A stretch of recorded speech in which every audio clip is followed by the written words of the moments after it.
Sénégal, bonjour, ndekete yo, amna lu xeweti, lu xew, Tribune continue ce matin de s'intéresser à la situation des finances publiques, histoire de nous renseigner le FMI demain. Ousmane Sonko, détoile, waouh. En tout cas, pour le FMI, la dette du Sénégal, la dette du Sénégal reste soutenable, précise le journal du groupe des médias. Tribune continue, en tout cas, sur ce point bien précis de renseigner, le FMI refuse catégoriquement de donner l'argent et impose ses conditions, dont la suppression de la subvention sur l'énergie. Et c'est avec beaucoup d'énergie qu'il va falloir les tribunes quotidiennes à propos de la situation des finances publiques, avec à la clé le FMI qui demande Ousmane Sonko, surtout que Tribune quotidienne renseigne que l'institution de Bretton Woods exige des preuves sur les fausses, déclarations soulevées. En d'autres termes, un chiffre falsifié. Voilà l'interrogation Kouroubaïfal et Boldebouride infligée par le FMI à Sawai Proche, la porte du Bourog. Bon, retenons en tout cas les précisions de monsieur le chef de la mission du FMI au Sénégal dans Tribune quotidienne, à savoir, nous ne pouvons pas, alors là, pas du tout, discuter d'un nouveau programme avant d'avoir réglé la question des déclarations erronées. Ainsi, un Oujoubilehi mina déclaration erronée Rajim, voilà ce que semble dire en tout cas l'I quotidien ce matin. Ce matin, le journal de révéler, programme d'aide du FMI, l'institution de Bretton Woods, mais le Sénégal en attente. Y a-t-il lieu là de dire Euskei ou Tchei, tout compte fait. Edouard Gemaël, chef de mission du FMI au Sénégal, de considérer à plus de titres dans l'I quotidien, les autorités ont émis leur souhait d'annuler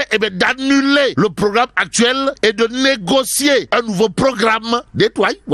Bon, une fois le rapport examiné, on pourra recommencer les discussions, dira en tout cas Edouard Gemaël, chef de mission du FMI au Sénégal, renseigne bien entendu l'I quotidien ce matin. Ce matin, l'autre point important à lire dans le journal porte sur un fait clair, comprenez? Le FMI préconise l'assainissement des finances publiques et ce que rend public Wolf continue à ce sujet gravite autour d'un fait, comprenez? Crédit de plus de 1000 milliards de francs CFA. Le FMI douche les espoirs du Sénégal, aux Sénégalaises et aux Sénégalais. Il y a bien entendu le journal Les Échos qui nous informe, nouveau programme économique avec le Sénégal. En juin, le FMI freine des deux fers. Et ce qu'on croit dur comme fer. Le journal Les Échos gravite autour des propos de Edouard Gemaël, chef de la mission du FMI au Sénégal, qui dira à haute et intelligible voix, nous ne pouvons pas, alors là, pas du tout, discuter d'un nouveau programme avant d'avoir réglé la question, la question des fausses déclarations. Ou le box, sommes-nous tentés de dire, que dire d'autre? Sinon, le Sénégal pourrait être amené à rembourser Raking Tak Taf Taf et Johnny, c'est-à-dire souquette, bouquette, voire ken. Bref, en mode fast track au FMI, les décaissements effectués sur la base des comptes publics erronés, dira également le chef de la mission du FMI au Sénégal, d'après le journal Les Échos, favorable ou pas. En tout cas, le Soleil continue pour sa part d'afficher des propos de Edouard Gemaël, chef de mission du FMI pour le Sénégal, sur le rapport de la Cour des comptes, à savoir, la démarche de transparence est bien perçue, même si en termes de perception, nos sens peuvent nous tromper. Retenons pour l'instant ce que nous livre le Soleil quotidien. Comprenez, selon Edouard Gemaël, chef de mission du FMI pour le Sénégal sur le rapport de la Cour des comptes, les autorités sénégalaises travaillent dans le sens d'obtenir une dérogation et ont déjà proposé une série de mesures correctives en attendant de savoir s'il n'est pas question de la théorie de la bouteille à moitié vide et à moitié pleine. Intéressons-nous à Tribune quotidienne ce matin, le journal du groupe des médias, de chercher à savoir, histoire de faire savoir, mais à quoi joue Mabouba Diagne. En d'autres termes, Mabouba Diagne, toi aussi. Voilà l'interrogation à lire, bien entendu, dans Tribune quotidien. Le journal du groupe des médias en veut pour preuve un DP, voire un DP aux allures de Wahwahed, signé monsieur le ministre Mabouba Diagne, qui, en tout cas, interdit, puis autorise et réinterdit et enfin réautorise l'exportation des graines d'arachide. Bon, le journal du groupe des médias, comprenez, Tribune quotidienne, de retenir des décisions qui dénotent un tâtonnement, pour ne pas dire un tchounéisme dans la gestion de la campagne agricole. Gestion de la campagne agricole quand tu nous tiens. Et cette Tribune quotidienne qui tient à nous apprendre que Sawai Mabouba Diagne, c'est comme qui dirait un ministre qui a l'habitude de mettre la charrue avant les bœufs, et qui parlait de l'histoire de l'œuf de poule, l'œuf qui veut devenir bœuf. En tout cas, dans le Tribune quotidien, il y a mon confrère Bachir Fofana qui apparemment recadre Pastef les patriotes qui dénoncent des insultes dans les médias. Et là, pour mon confrère Bachir Fofana, dans le Tribune quotidien, c'est comme qui dirait l'histoire de l'arroseur arrosé d'Etoile El Kabash. Waouh. En tout cas, Bachir Fofana, alias El Kabash, mon confrère, d'expliquer dans le Tribune quotidien que ceux qui doivent apprendre à écouter sans s'énerver dès qu'on les critique, c'est Ousmane Sonko et ses partisans.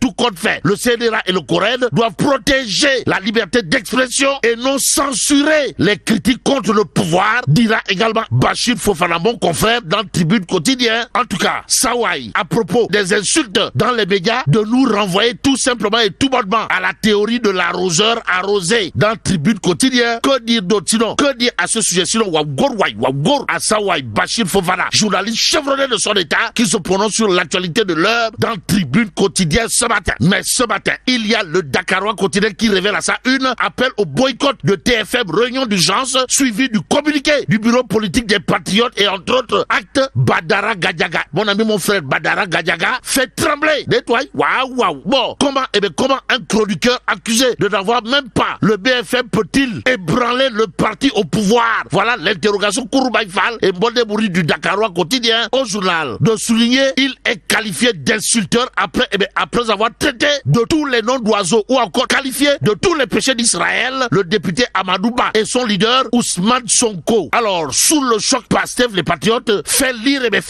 un communiqué d'indignation au JT de 20h sur la RTS à travers laquelle il alerte le CORED et le CNRA. Note bien entendu le Dakarois quotidien. Tout l'intérêt pour nous de prendre le point actu quotidien au journal dédié Espace Médiatique. Ces chroniqueurs qui donnent de l'urticaire au Pastef.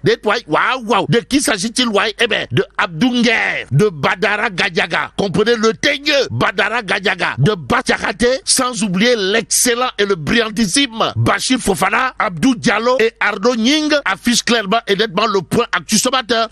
Le journal d'expliquer Abdounger, le tailleur, qui chamboule totalement, pour ne pas dire complètement, et voire carrément l'audiovisuel. Aussi, Badara Gadiaga, mon ami, mon frère, Badara Gadiaga. C'est comme qui dirait l'homme qui fait trembler le Pastef, renseigne le point actu au journal d'ajouter Badjakate, de militaires à activistes politiques. Aussi, Bachir Fofana, journaliste chevronné de son état, communicant et chroniqueur anti-Pastef, indique bien entendu le point actu. Dans l'actualité du journal, il est également question de Abou Diallo, un redoutable polémiste contre Ousmane Sonko, sans oublier Ardo Nying, l'activiste en prison, informe toujours le point actu ce matin.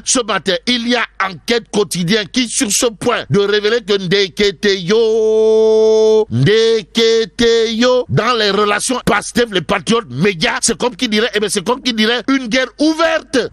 Waouh. À la question de savoir, mais à qui la faute pour l'instant? Enquête d'expliquer une histoire de boycott, de tension et d'accusation avec à la clé la crise entre Pastef, les patriotes et les médias qui aujourd'hui s'enveniment. Aussi, RTS, RFI, Groupe Futur Média, retour sur les précédents clashs entre Pastef, les patriotes et les médias de la place. D'après bien entendu enquête dans le journal, on peut lire également les patrons de presse toujours sur le pied de guerre. Et même s'il est dit qui veut la paix prépare la guerre, il y a dans les Échos une actualité autour de l'amendement de la loi portant interprétation de la loi portant amnistie. En tout cas, Tierno Alassane Sall, comprenez, tasse, démonte pièce par pièce Amadouba et livre à Pastef les patriotes un cours de droit, révèle en tout cas les Échos favorables ou pas. En tout cas, le journal de renseigner que selon Tierno Alassane Sall, comprenez, tasse, l'exposé des motifs relève de l'enfumage, l'interprétation de l'embobinage. En d'autres termes, un tourlendem qui ne dirait pas son nom. Et c'est au nom du droit à l'information que le journal Les Échos nous livre que selon Tierno Alassane Sall, nos juristes gondouanais confondent le droit administratif et le droit